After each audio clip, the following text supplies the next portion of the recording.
নমস্কার বন্ধুরা, সবার উইকেন্ড কেমন কাটলো? আমার উইকেন্ড তো দেখতেই পাচ্ছ দারুণভাবে কাটছে ফ্যামিলির সঙ্গে মন্দারমণিতে। এখন আমরা পুলে সবাই নেমে পড়েছি।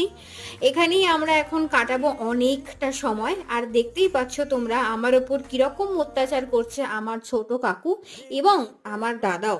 দুজনে মিলে আমাকে ডোবানোর যথেষ্ট চেষ্টা করলো।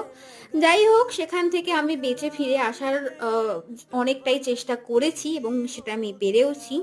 তারপর সবাই মিলে অনেকক্ষণ ধরে জলকেলি করার পর আমাদের মনে হলো যে এরকম ভাবে আমাদের একটা গ্রুপ ফটো থাকা খুবই দরকার, কারণ স্মৃতিচারণও তো করতে হবে। তাই সেই জন্য আমরা চেষ্টা করছি একটা ছবি তোলার। এখানে জলকেলি করার পরে, খাবার খাওয়ার পরে আমি একটু চলে গেছিলাম দুপুর দুপুর সমুদ্রের ধারে একা একটু সময় কাটাতে। ব্যাস, উইকেন্ড এভাবেই দারুণ কাটছে।